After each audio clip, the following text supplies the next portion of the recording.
अनंत प्रतीक्षा ने लिखा है, प्रणाम। हमें लगता है रिश्ते निरंतर एक बहाव में होते हैं, पर कभी कभी वो समाप्त हो जाते हैं।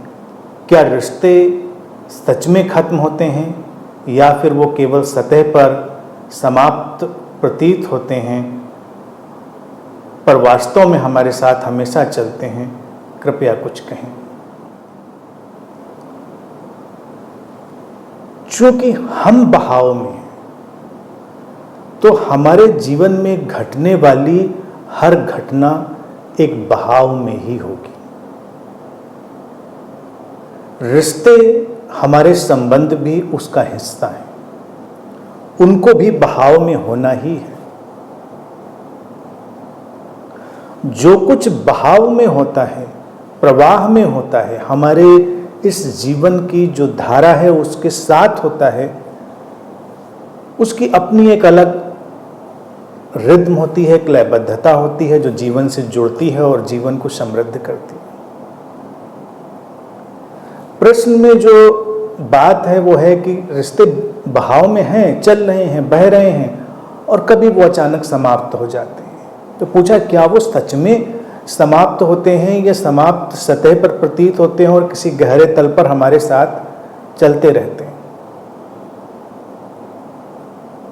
यहीं पर हमको बात समझने की है। और अध्यात्म जगत की जो गूढ़ बातें कही जाती हैं, जिनको हम लोग मिस्टिफाई भी बहुत कर लेते हैं, वहीं पर ये बातें काम आती हैं। जीवन में हर चीज दो तलों पर चलती है, दृश्य और अदृश्य, स्थूल और सूक्ष्म।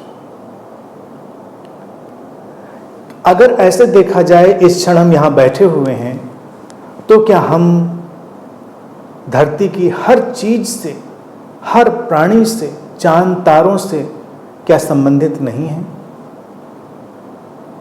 हैं। क्या हमको प्रतीत होता है, दिखाई देता है, अनुभव में आता है? नहीं। संबंधों का, रिश्तों का एक स्थूल तल है, जब वो हमारे समक्ष होते हैं, हमारे सामने होते हैं और हम उनको देख सकते हैं, जी सकते हैं सामने। वो हमारे रिश्तों का एक स्थूल रूप है। हर स्थूल घटना का, हर फिजिकल मैनिफेस्टेशन का एक समय निर्धारित होता है। टाइम और स्पेस में उसकी अपनी एक गति है। जैसे हर शरीर आता है और जाता है, हर स्थूल चीज बनती है और मिटती है, ऐसे ही रिश्तों के स्थूल रूप भी बनते हैं और मिटते हैं। लेकिन बनने के पहले और मिटने के बाद भी जो रिश्तों की सूक्ष्मता होती है, जो सूक्ष्म उपस्थिति होती है, जो सटल प्रेजेंस होती है, वो किसी न किसी रूप में कायम रहती है। यहीं पर थोड़ा सा समझने की बात है कि सूक्ष्म और स्थूल में अंतर क्या होगा। स्थूल रिश्ता बहुत ज्यादा डिफाइंड है, परिभाषित है, व्यक्ति परिभाषित है। लेकिन जब वही रिश्ता, दो स्थितियां, अभी घटा भी नहीं है और कहीं सूक्ष्म तल पर हमसे जुड़ा है, या वो घटकर अब जा चुका है और अब हमारे दृश्य जगत में हमारी पकड़ में नहीं है, स्थूलता में नहीं है, तब उसमें अंतर क्या होगा? तब उसका जो पर्सनल मैनिफेस्टेशन है वो जाएगा और इम्पर्सनल, अवैयक्तिक जो स्वरूप है, इम्पर्सनल फ्लो, वो बनेगा। तो इन दैट वे, उस रूप में हर संबंध, हर रिश्ता हमसे एक इम्पर्सनल धरातल पर जुड़ा होता है, अवैयक्तिक जुड़ा है, प्रभावित भी कर रहा है, हम नहीं जानते उसको और जानने की आवश्यकता भी नहीं है। जीवन है, जीवन एक प्रवाह में जो बात लिखी वही सबसे खूबसूरत बात है। प्रवाहित हो रहा है, चल रहा है, बस इतना पर्याप्त है और ज़्यादा इसमें जानने की जरूरत नहीं। लेकिन ये सारा का सारा जो प्रभाव है, इम्पैक्ट है, वो इम्पर्सनल है, अवैयक्तिक है। उसमें कोई व्यक्तिगत अवधारणा नहीं अभी प्रवेश करी है। तो रिश्तों का एक होता है पर्सनलाइजेशन, और फिर उस पर्सनलाइजेशन का समाप्त हो जाना। तो जो रिश्ते हमारे सामने दिखाई देते हैं उनको हमने अभी पर्सनलाइज किया है। जैसे हम किसी गैजेट को पर्सनलाइज करते हैं, ऑप्टिमाइज करते हैं, किसी ऐप को पर्सनलाइज करते हैं, उसको उसी तरह से हर रिश्ते को भी हम पर्सनलाइज करते हैं। लेकिन जब कोई व्यक्ति भी हमारे जीवन में आया है और अभी हमको दिखने भी लगा है कि ये बैठा है सामने और कुछ स्पर्श कर रहा है, कुछ तरंगित हो रहा है हमारे भीतर, अभी भी वहाँ पर अदृश्य की तरंगे हैं, इम्पर्सनल वेव्स हैं, अभी भी कुछ वहाँ पर पकड़ा नहीं गया है। लेकिन फिर हम उसको रिश्ते में कन्वर्ट करेंगे, बदलेंगे। ठीक है, प्रैक्टिकल यूटिलिटी के लिए वो भी ठीक है, व्यक्तिगत जो उपयोगिता है उसके लिए ये जरूरी है। मानवीय जो अंतर संबंध है उनके लिए आवश्यक है इस तरह से जीना। तो कोई ये कहे कि फिर हम उसको पर्सनलाइज नहीं करते हैं तो उसको फिर जीना भी संभव नहीं हो पाएगा। फिर वो आया और गया, हम पकड़ ही ना पाएंगे उसको। तो इस दृष्टि से कोई भी रिश्ता या संबंध हमेशा किसी न किसी धरातल पर हमारे साथ है। अब जो लोग आए, अगर प्रश्न की बिल्कुल सीधी बात करें और हमारे जीवन में जुड़े और विदा हो गए, चाहे वो परिस्थितियों विदा हो गए या वो काल के प्रवाह में विदा हो गए, कोई भी चीज़ जो उनको हमारे इस दृश्य संबंध के धरातल से अलग कर देती है, वहाँ पर फिर उस रिश्ते या संबंध की भूमिका क्या बचती है? वो सतह पर समाप्त होकर कहाँ बचते हैं? वो बचते हैं उसी तरह से एक इम्पर्सनल प्रेजेंस की तरह, अवैयक्तिक सत्ता उपस्थिति की तरह, क्योंकि उनका एक सार है।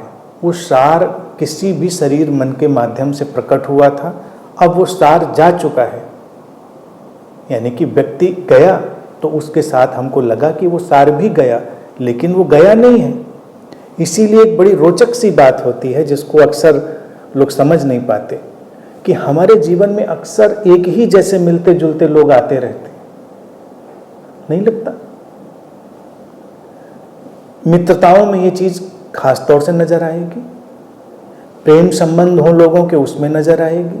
जो बायोलॉजिकल रिश्ते बन गए माता पिता बच्चों के, वो तो बायोलॉजिकल फिक्स हो गए, उसमें तो वो बदलाव नहीं दिखाई देगा। लेकिन मान लो तुम्हारा एक मित्र है या तुम्हारा एक प्रेमी या प्रेयसी है, किसी कारणवश वो संबंध टूटता है, खत्म होता है। कुछ समय बाद फिर कोई और व्यक्ति आता है और तुमको लगता है कि इसके प्रति तुम्हारा एक लगाव निर्मित हुआ, और अगर दृष्टि सूक्ष्म है तो कुछ दिनों बाद हमको दिखता है, अरे ये तो वैसा ही लग रहा है करीब करीब, केवल ढांचा बदला है, पैकिंग बदली है, अंदर जो कंटेंट है वो वही का वही लग रहा है।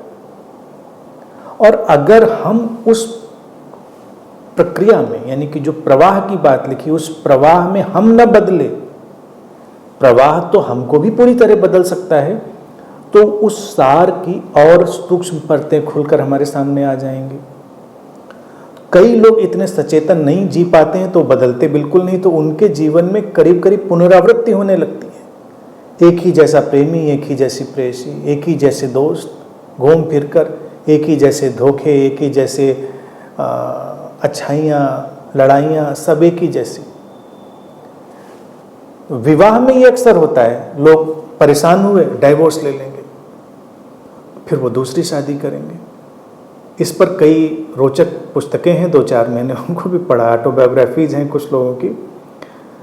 तो उन्होंने लिखा कि ठीक है भाई, कर ली दूसरी शादी, तीसरी कर ली, चौथी कर ली, लेकिन उस दरमियान हम न बदले तो कुछ दिनों के बाद उस पति को या उस पत्नी को लगता था कि शरीर तो बदल गया है, बाकी ये वही का वही आदमी जैसे लौट आया है, या वही की वही स्त्री लौट आई है।